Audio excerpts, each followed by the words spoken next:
Hi, everybody. Thanks for tuning in to another Everything Service Management podcast episode with myself, Daniel, and my co-host, Sunil. Hello. Bit of a bonus session, this one. We're going to be talking about, or rather, Sunil's going to be talking about the ITSMF event earlier this week in Reading. He attended. I failed miserably at getting an invite, so couldn't make it. But Sunil, from our conversations, you had a great time and it was very insightful. Maybe you could tell us a bit about the event itself. Thank you very much, Dan. And, aspiration for you to one day be invited to these industry-leading events. It all started with birthday parties as a child and seems to have just bled into my adult life. It's literally the habit of a lifetime. Yeah, another 0.5, I should say X.5 episode. So I did attend the ITSMF event in Reading. I only attended the Monday. So ITSMF is a 2-day event. So I can't really comment on what happened on day 2, but we can talk a bit about what happened on day 1.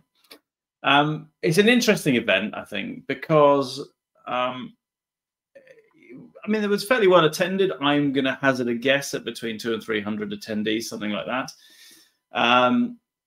But it's interesting, and it's a bit different to some of the other events like SITS, for example, because you get the feeling that the attendees are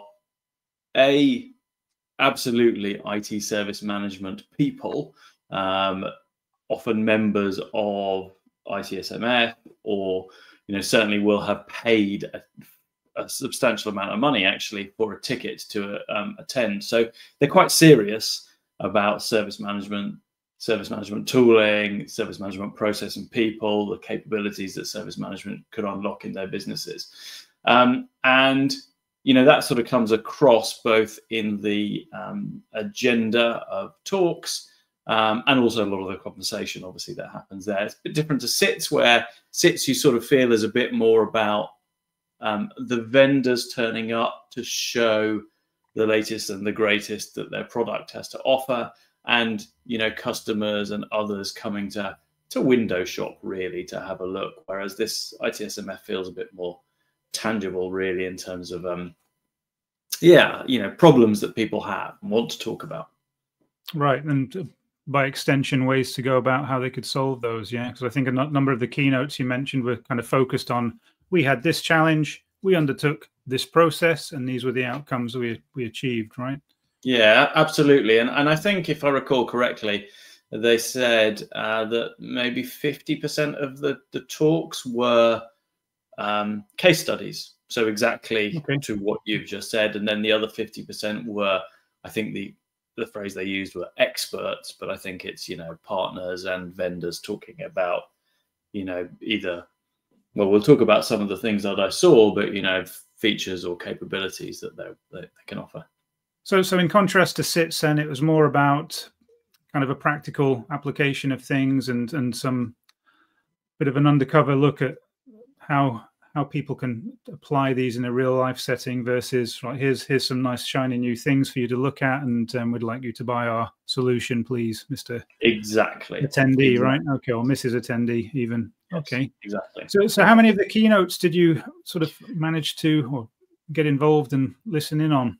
Yeah, so it was quite a packed agenda. They had 4 rooms, so 4 tracks ongoing through the day. So you could imagine that there was probably somewhere in the region of maybe 25 or something like that, talks that happened. So clearly, I'm good at getting around these things, but not that good. The main keynote, so the introductory talk, was by a guy called Scotty Mills. He was quite interesting. He was a Marine, and his talk was around sort of mindset and culture.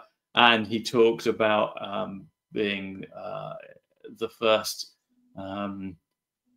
I think it was the first piece of action in the Iraq War, and some of the challenges associated with that, and how, as a Marine, you train to build up to that level of engagement.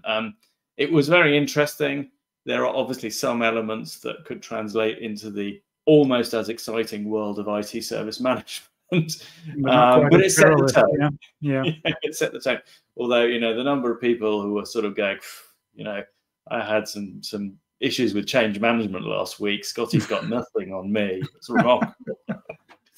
But actually, sort of more on the content, right? If you want to call it that. So I saw a really actually very good session by Aaron Perrow, who is the CTO of KTSL. KTSL are a partner that I've known in the past for some time. Just before we get on to the other keynotes, I mean, I'm very interested in this Scotty Mills one. You know, translating that mindset of being Marine, being on the battlefield. You know, we often talk with people we're engaged with, right? You know, and the running joke is, you know, well, you've been in the IT business now 20 odd years or whatever it is. I'm sure you've got some war wounds and battle scars, and that terminology comes out. But what were the kind of, did he make any key points, or did he sort of say, here's some themes, you know, that equally apply across both of those? Not really, if I'm honest. No. Okay. No. All right. And then not that I picked up. I mean, I guess his point was that when you sign up to be a Marine, you think that you are capable of a certain level. The way the Marines go about training you is, you know, every day you get asked or pushed to do a little bit more. And if you do that consistently over an extended period of time, what you thought was your limit, you know, is something that you've gone way beyond. And it's not about saying I can run a mile, tomorrow I'm going to run 2. It's about saying every day I'm going to go and do an extra 0.1 of a mile, but in 6 months, instead of running 2, I'm running 8 or 10. Yep. You know, as a fairly weak, but you kind of get the analogy. I don't really, you know, other than the sort of general theme of doing better than you think you can. I'm not quite sure how it translates to service management, but it was a very, you know, inspiring way to kick the event off. That to me sounds like that sort of continual service improvement. You know, what can we do? We don't want to just all of a sudden double things, but we want to incrementally improve on things over time. And that gets achieved, typically speaking, through consistent actions, right? And a clear goal in mind. Yes. So next year, Dan, you won't need a ticket because you'll be doing the keynote. I'll be there, you know, front and center, folks. So you heard it here first. Yeah. You saw Scotty. So sorry, before we backtracked, you were talking about Aaron Perrow. That's right. So Aaron, so he was doing a talk around AI ops, right? AI ops is obviously alongside perhaps ESM, right, is a sort of real buzz word at the moment. And, you know, he did quite a good talk that broke down, I guess, the component parts of, you know, a metric that we talk quite a lot about, mean time to resolve. You know, and he talked about things like sort of mean time to identify, for example, what the issue is, mean time to diagnose, you know, mean time to notify or respond, whatever it may be. And actually what he was really focusing on was how you can use AI tooling to support that sequence of events that sit inside the MTTR bucket. So things like, you know, using AI to interrogate your data lake or sources of data. You know, it doesn't need to be the best quality data out there for an AI tool to actually interrogate that and come up with really, you know, useful insights. He talked about how you can use AI to do simple things like, you know, it doesn't need an agent to respond to an end user. You can use an AI tool set to automatically respond to an end user based on queries. He talked about things like make sure that you are not just using your event management data, but actually you're using and consuming end user data as well, because the incident is not that an event has occurred in your infrastructure. The incident is actually that your end user can't do something. So you need to incorporate that impact piece. Yeah, exactly. And, you know, and it was all focused around sort of better incident detection, improved diagnosis and resolution, you know, improving the customer notification process, that kind of thing. So that was very interesting. I also saw a very interesting talk by a lady called Julie Hoggs, I think, who works for one of the NHS trusts. But sorry, excuse me, she works for NHS England, that used to be NHS Digital, and she has decided that she wants to champion the idea of a service desk community within the NHS. When she joined NHS England, what she noticed was that you have however many trusts there are, 200 or 250 or whatever it is. And actually there's almost no communication that happens amongst the similar functions that exist in all of these different trusts. And wouldn't it be better if there was a community around the service desk that was able to share best practice, to run events, to ask vendors to come in, to ask people, as you referenced, people like Gartner and Barclay Ray, who came and have done talks. She talked about creating a knowledge base to share knowledge amongst that community. Obviously then, you know, introducing things like mentorship and support programs for people who are new in role, for example, that kind of thing. I thought that was really, you know, really fascinating, and one of those things that is so blindingly obvious that you should do. The benefits are clearly there, but it really needs someone with passion and enthusiasm to make it happen. Absolutely. I mean, that is a great idea. And just to touch on the kind of freedom of information research we did here at Xcession a while back, you know, looking at the massive variety of ITSM solutions in place across the NHS specifically, you know, that I think that having a community that sits around that, certainly the ones that share tool sets, you know, there could be lots of benefit to be achieved by that. So that's really interesting to hear. Yeah, and it kind of makes sense, doesn't it? In, you know, we've had conversations with some of the integrated care boards around looking at the trusts within their patch and, you know, trying to come up with some way of driving efficiency, you know, both commercial but also in terms of service through consolidation of tool sets. But it's such a big, you know, maze of an organization or multiple organizations that actually it needs someone with that drive to say, I'm going to do something with this. Yeah, we're going to do this, and really powerful. Yeah, okay. Yeah, it's very powerful, actually. I really like that. And then I guess it would be remiss of me I was going to say, out. I was going to say, there was a particular speaker, there was a particular keynote, which, to be fair, and to those of you listening on the episode right now, arguably, likely the best keynote that there was at the ITSMF. Sunil, you were there in person. Tell us all about how fantastic Mark Twomey and Gary Overbury were. Yeah, fantastic. So I'll tell you what I really liked about that talk. So, I mean, it covered the transformation journey that has happened at MS Amlin using ServiceNow, originated as a replacement for a legacy tool. Really, it's the first 3 years of the ServiceNow journey there was using ServiceNow purely as a sort of very basic ticketing function. And then Amlin made a decision that they needed to improve that capability, and they made a significant investment, both with Xcession, but also internally. And they have driven some amazing benefits out of it.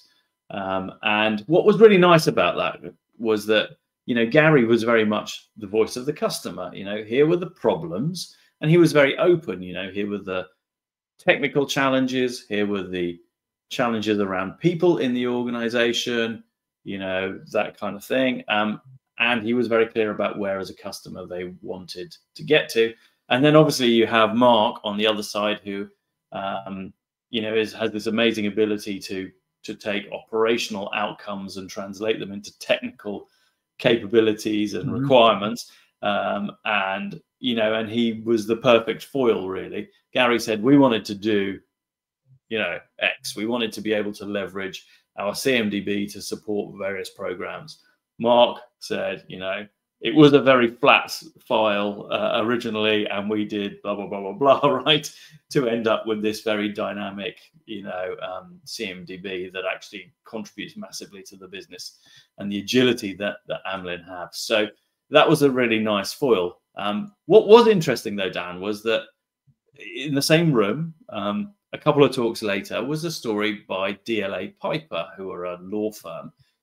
And actually, they talked about a transformation journey. They called it humanizing ITSM, but it was very similar to the Amlin story.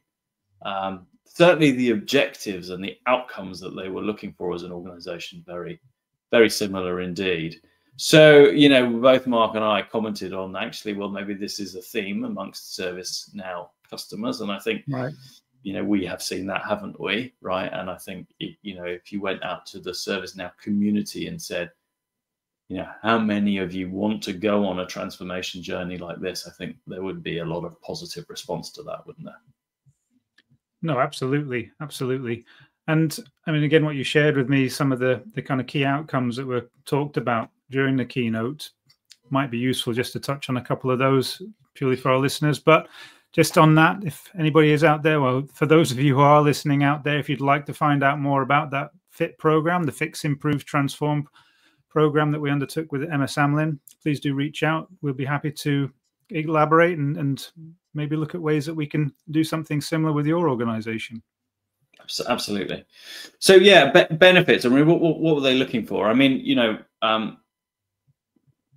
we talk about within Xcession about a number of key business outcomes, and actually Amlin fit very nicely into those buckets. So the first one was that IT was not perceived to be delivering great value to the end user community. The perception of IT was not great. Why was the perception of IT not great? Because actually that end user community didn't have a great experience, right? They weren't able to get access to the things they needed. When things went wrong, they weren't able to get access to the resolution quickly enough. So a big element was around improving that end user experience so we're talking about things like, making sure that at the point of first engagement with a customer, you are collecting the right data that allows you to assign or categorize and assign the incident to the right team for resolution, because multiple hops around the support team almost inevitably ends up in a pretty bad experience. Nobody likes that bounce count, do they? Yeah, exactly. Yeah. It's expensive, and as well as not being great for the customer. They had a portal, but the portal was severely limited in terms of catalog items, and an awful lot of requests that came through the portal were what they called a general service request. In other words, it's the sort of other bucket, right? I have a problem, don't quite know how to categorize it, so I'm just going to chuck it over there as, here's a problem, someone contact me to help me. Well, actually, they wanted to address that. And the other thing with having a much broader, more comprehensive service catalog is, of course, that you are able to then build automation around fulfillment for those catalog items. Get the customer to tell you what they want, get the right data, automate the fulfillment, 0 to low touch. Everyone is happy with that. So, so that was a big driver, efficiency. Experience, but then efficiency in those resolver teams was also a very big driver. So, for Amlin, it wasn't about headcount reduction. It was about how can we get our people to do more valuable things, and providing better reporting, right, was one of those outcomes that really enabled that. Providing a much more comprehensive level of data and dependencies in the CMDB facilitates things like, obviously, the change management process. So that was really important. And then obviously we talked about that agility piece around, what can we do with discovered data, service mapping in the CMDB. And actually, something that Gary from Amlin said that I wasn't aware of was that, you know, ServiceNow will be in a position where it is paying for itself next year. So, you know, I guess that's some sort of nirvana moment. But actually, and the one last thing that I think is really important to call out was that one of the big ambitions that Amlin wanted was to be able to accurately cost their technology services. And the CMDB program has provided the foundation layer for them to be able to do that. So they now have a program in place of what they call TCO, total cost of ownership, right? But it's not just the total cost of ownership. They are able to break it down across the services that they offer as well, so that they can then either justify the expense that the business makes, or look for improvements, efficiencies, etc. More data points for them to assess and drive further efficiencies. Really great. Yeah. Good stuff. Yeah, absolutely. And in terms of, you know, conscious it's not really a vendor event, as we sort of said at the outset of this episode, but no surprises. I'm sure there were some vendors there. Did you get to chat to any of those guys? Yeah, so we had as sponsors Halo ITSM, albeit I did not talk to them. We had Freshworks, we had BMC, and then there were a couple of partners. We talked about KTSL already. Adaptivist were there from the Atlassian family, for want of a better expression. But yeah, in the conversation I had with some of the vendors, right, you know, I think they sort of echoed this back, was that, you know, no one, I don't think, goes to ITSMF and goes up to Freshworks and goes, "Oh, I've never heard of you guys. Tell me a bit about you." Yeah, right. So I think maybe it's a sort of branding exercise for them. Bit of visibility. I'm not sure anyone's buying Freshworks from ITSMF. Actually, I thought the partners like KTSL were more likely, and possibly Xcession next year, who knows? But were more likely to get something out of it, because actually what you're doing is talking to organizations with challenges who have come to learn from the experience of others. And that's what partners do, right? They enable organizations to maximize on their investment and solve these problems. So, possibly better for those. And then there was Peter Bahavka, our contact at Servicely, was there as well. I'm sure there were probably some other representatives of vendors knocking around, but I didn't get to speak to them. Okay, very good, very good. So this is the 0.5 episode. So why don't we look to wrap up with some final thoughts and key takeaways for our listeners. But as always, if you'd like to understand more or hear a bit more about ITSMF, perhaps you were even there and wanted to share your views, either get in touch, leave a comment, all of the usual online things now. Please don't forget to like and subscribe. But come and chat to us about it. Yeah, come and talk to us about it. Something radical, like a really radical approach like that. Yeah. But give us some sort of final thoughts on, or key takeaways that you'd like to leave our listeners with, Sunil. Yeah. Okay. So obviously there was lots of talk about AI, right? No way, really? Yeah. I find that easy to believe. But actually, it sort of comes back to the theme of the event, right? It wasn't AI for the sake of AI, right? Yeah. It was actually AI for the sake of improving the way in which service management tooling and the service management teams that use that tooling serve their businesses. So, of many of the events that I've been to, this was a very practical one, I think, in that regard. The other thing that actually really came through from the whole event, but also the introduction, was that, the people that attend, or certainly the people that run ITSMF and the attendees, feel like partnerships is very important in our space. That doesn't mean necessarily working with partners like Xcession, implementation and services, professional services partners, but the partnership you have with your vendor, the partnership that you have with your business stakeholders, the partnership that you have with your commercial stakeholders in an organization, the CFO or whatever, that actually the best way to drive real value for the whole ecosystem is to work very collaboratively, which is why I pulled out the NHS Studio Hogs, because that's just such a great use case, isn't it? Having that community that everybody's invested in and benefits from, can only be a good thing, right? And I think what you've just described there is very similar, if not the same kind of ethos around it, right? Yeah, indeed. Great. Oh yes, very good. So Dan, what's next on the podcast? What's next? Well, stay tuned, listeners. Look out. We'll be posting links to our upcoming podcasts on LinkedIn. If you've not seen that already, check it out and follow the Xcession Limited Company page to stay tuned with all updates and news coming from our part of the world here. If indeed you'd like to get involved with the podcasts, we're open to conversations around that. If you'd like to come on, be a guest speaker, share some of your experiences and stories. If there's topics you'd like us to cover or talk about, please again get in touch and let us know what's interesting for you. And indeed, if you've got any feedback or thoughts or comments around this podcast, leave a comment and let us know how you feel. All right. Thanks very much, everybody. Catch you next time. Thank you.